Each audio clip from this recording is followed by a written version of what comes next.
भाइयों का हमारे YouTube चैनल बाइस जागृति में स्वागत है और सभी प्रियजनों को मेरा नमस्कार।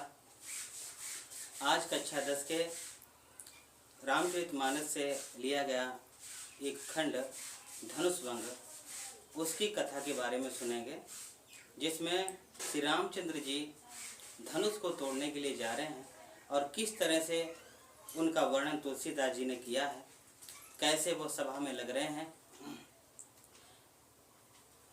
उदित उदय गिरि मंच पर रघुबर बाल पतंग, बिकसे संत सरोज सब हर्षे लोचन भृंग।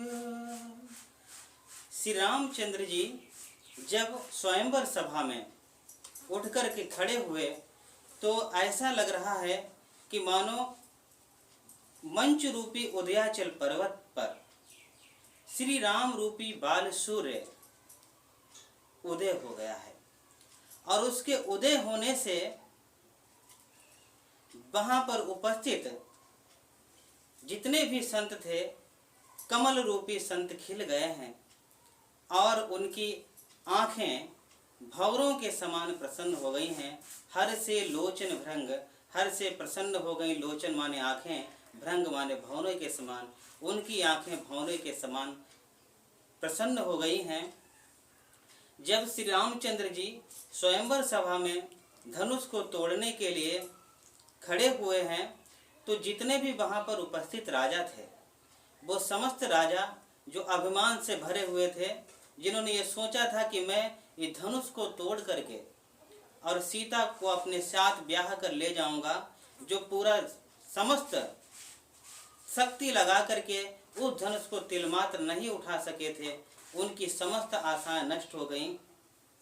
नपन केरी आशा निसनासी, नपन केरी आशा निसनासी, बचन नखत अबली न प्रकाशी, माने महिप कुमुद सकुचाने, कपटी भूप लोक लुकाने।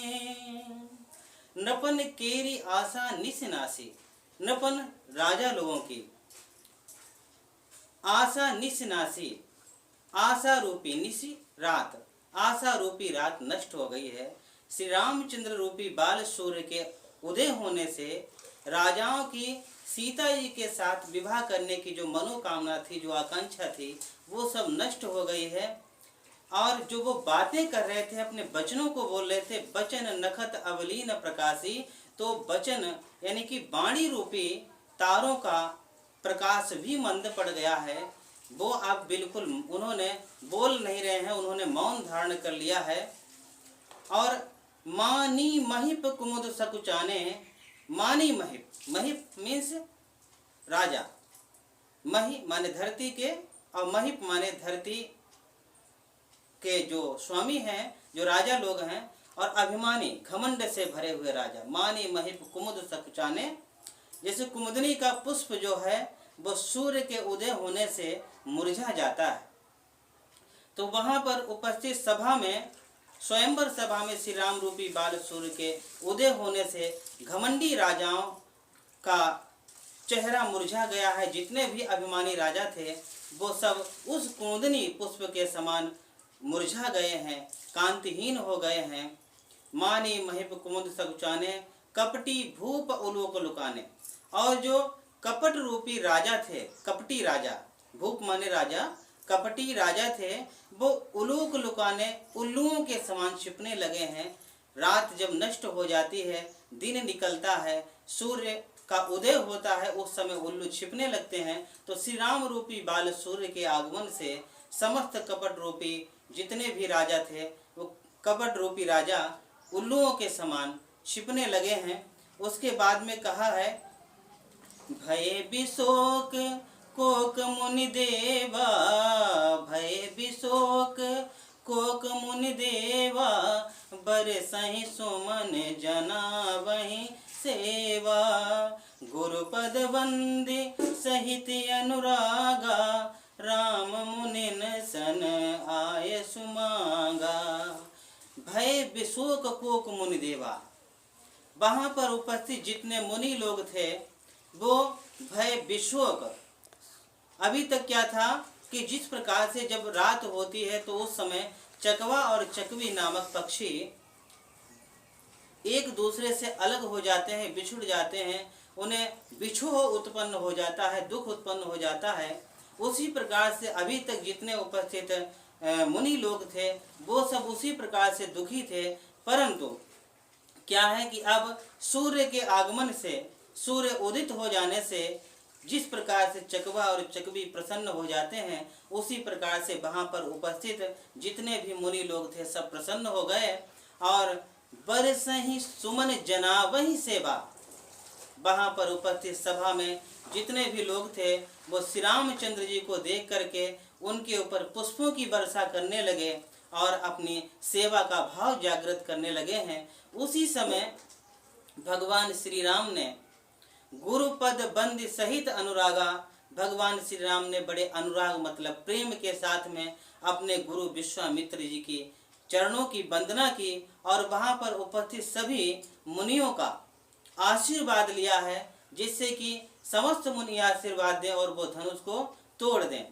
उस धनुष को तोड़ने के लिए समस्त मुनियों का आशीर्वाद लेकर के जब श्री रामचंद्र जी चलते हैं तो कैसा लगता है कि किस प्रकार से चले हैं, बड़ा अच्छा सुंदर वर्णन है। सहज ही चले सकल जग स्वामी, सहज ही चले सकल जग स्वामी, मत मंजुवर कुंजर गामी, चलत राम सब पुर नर नारी, पुलकी पूरी तन भय सुखारी। श्री रामचंद्र जी जब चले हैं तो कैसे चले, सहज ही चले, बड़ी सहजता के साथ में चल दिए हैं। सकल माने संपूर्ण, जग स्वामी संसार के स्वामी, संपूर्ण संसार के स्वामी उस धनुष को तोड़ने के लिए चले हुए हैं। ऐसा प्रतीत हो रहा है जैसे कोई मदमस्त हाथी जा रहा हो, मदमस्त हाथी की तरह चल रहे हैं। और जब श्री रामचंद्र जी चले हैं तो वहाँ पर उपस्थित जितने भी लोग थे उनका शरीर पुलकी माने प्रसन्न हो गए, उनका शरीर और उनका हृदय, उनका मन एकदम रोमांचित हो उठा। और सभी सभा के उपस्थित लोग ये कहने लगे कि बंदी पितर सुर श्रकत संवारे, जो कुछ होए पुण्य प्रभाव हमारे, ते सिद्ध वन मनाल की नाई, तोरहु राम गणेश गोसाई। वहाँ पर उपस्थित सभी सभा जन के लोग ये प्रार्थना कर रहे हैं कि अपने पूर्वजों और अपने देवताओं की प्रार्थना करते हुए कह रहे हैं कि यदि मैंने जो कुछ भी आज तक पुण्य किया है वो समस्त पुण्य का प्रभाव लग जाए और श्री रामचंद्र जी इस धनुष को, हे गणेश गोसाई भगवान श्री रामचंद्र जी धनुष को उस कमल की नाल, मृणाल मतलब कमल की नाल के समान तोड़ दें। ऐसा भाव है, ऐसा विचार है उनका कि वो ये सोच रहे हैं कि श्री रामचंद्र जी धनुष को ही तोड़ें। जब श्री रामचंद्र जी आगे बढ़े हैं तो क्या हुआ, राम ही प्रेम समेत लखी, सखिन समीप बुलाए, सीता मातु स्नेह बस, बचन कहाए बिल खाए। जब सीता जी की माता ने श्री रामचंद्र जी को देखा है तो बड़े प्रेम के साथ में उनकी कोमलता के रूप को देख करके बड़ा प्रसन्न हुई और अपनी सखियों को बुलाया है। सीता जी की माता जी बड़े स्नेह के साथ ये कह रही हैं अपनी सखियों से कि इनका गात तो बड़ा कोमल है और बहुत सुंदर लग रहे हैं, लेकिन वो बड़ी व्याकुल भी हैं। इसलिए व्याकुल है, वो सोच रही हैं कि इतने बड़े सूरवीर योद्धा जिस धनुष को तिलमात्र उठा तक नहीं सके, उस धनुष को ये बड़े कोमल अंगों वाले राम कैसे तोड़ पाएंगे, ऐसा उन्होंने विचार किया है। कहती हैं, सखी सब कौतुक देख निहारे, जेऊ कहावत ही तो हमारे। कौन बुझाए कहाय गुर पाही, ए बालक असी हट भली नाही। सीता जी की माता जी कहती हैं कि अभी तक तो सब इस कौतुक को, इस तमाशा को देख रहे थे। जितने हमारे हितैषी लोग हैं वो सब इस तमाशा को देखने में लगे हुए हैं, तमाशा देख रहे हैं। और कोई भी व्यक्ति, इस सभा में उपस्थित कोई भी व्यक्ति गुरु विश्वामित्र को भी नहीं समझा रहा है कि ये छोटा सा बालक जिसने इस धनुष को तोड़ने के लिए जो हट की है, हट भली नाही, भली माने अच्छा और नाही माने नहीं, जो धनुष को तोड़ने की हट की है ये अच्छा नहीं है।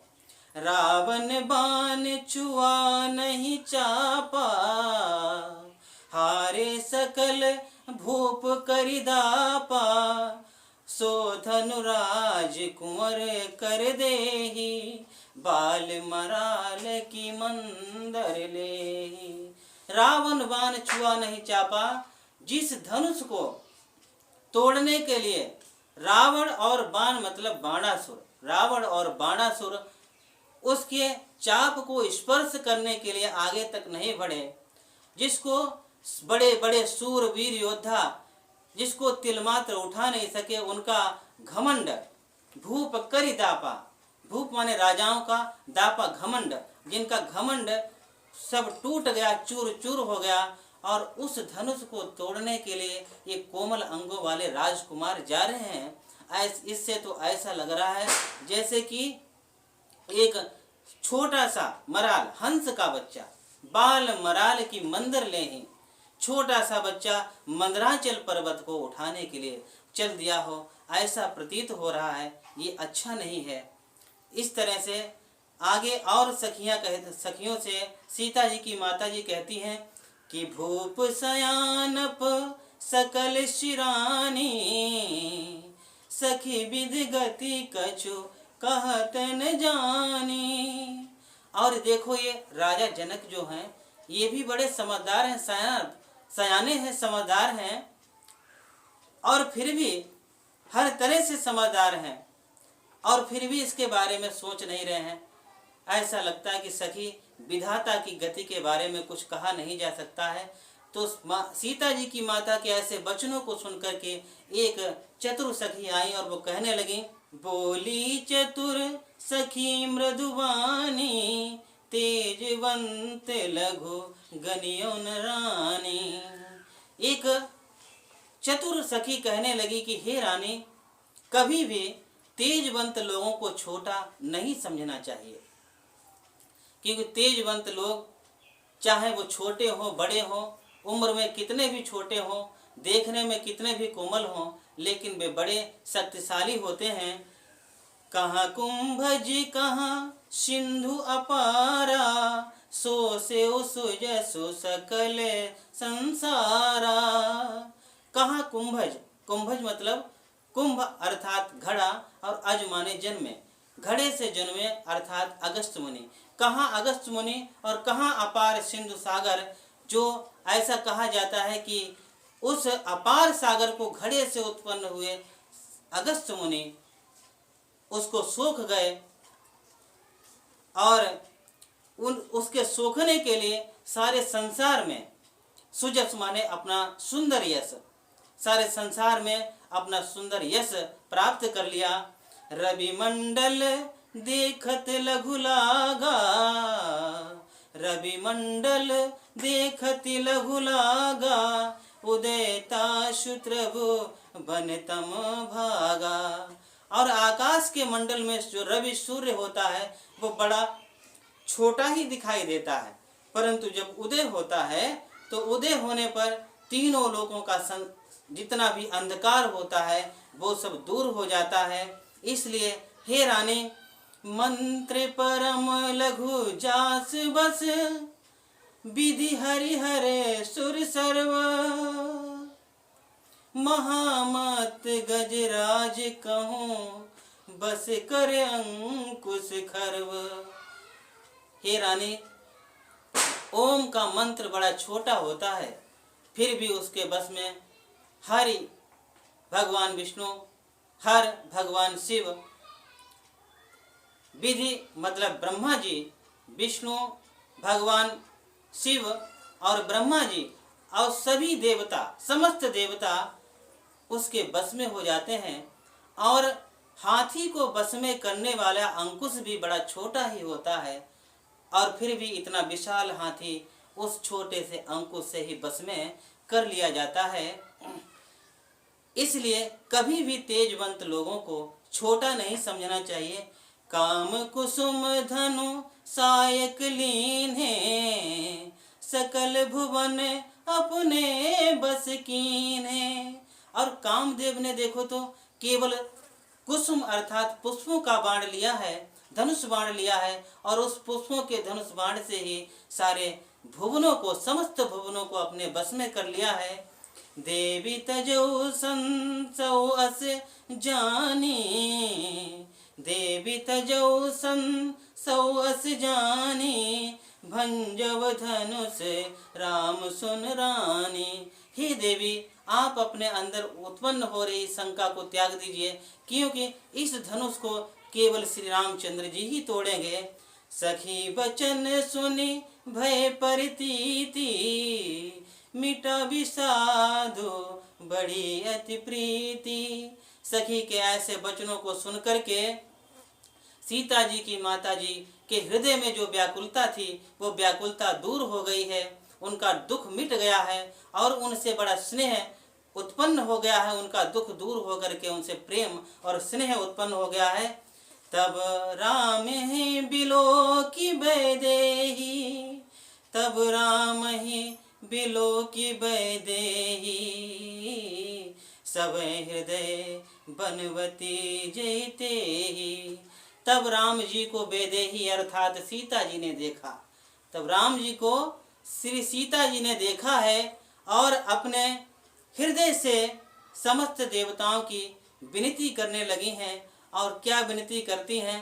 मन ही मन मनाव अकुलानी, हो प्रसन्न महेश भवानी, करहु सफल आपन सेवकाई, करहि तुहरहु चाप गरुआई। मन ही मन बड़ी व्याकुल होकर के कह रहे हैं कि हे महेश भवानी, हे गिरिराज, हे भगवान से मुझ पर प्रसन्न होइए। आज तक मैंने आपकी जो सेवा की है उस सेवा का मुझे ये फल दीजिए कि इतनी कृपा कर दीजिए कि ये जो धनुष है, धनुष की गुरुता अर्थात वजन कम हो जाए। गणनायक वरदायक देवा, आज लगे कीनऊ तू सेवा। हे गणेश भगवान, हे वरदान देने वाले, हे प्रभु, आज तक मैंने जो आपकी सेवा की है उस सेवा का फल मुझे प्रदान कर दीजिए, क्योंकि बार बार विनती सुन मोरी, करहु चाप गुरता अति थोरी। मैं बार बार आपकी विनती करती हूँ कि आप इस धनुष की गुरुता को, इसके वजन को कम कर दीजिए। मैं आपसे ऐसी प्रार्थना करती हूँ। इस प्रकार से सीता जी ने श्री रामचंद्र जी को पहले ही स्वयंवर से पहले ही देख करके मन ही मन उन्हें अपना पति मान लिया था और ईश्वर से यही प्रार्थना की, भगवान से यही प्रार्थना की श्री रामचंद्र जी ही उन्हें पति के रूप में मिले। आज का भाग यहीं तक। यदि ये वीडियो आप सभी लोगों को अच्छा लगा हो तो लाइक करें, सब्सक्राइब करें, कमेंट करें, बेल आइकन प्रेस करें, जिससे कि हमारे जितने भी वीडियोज हैं आप तक पहुंचते रहें।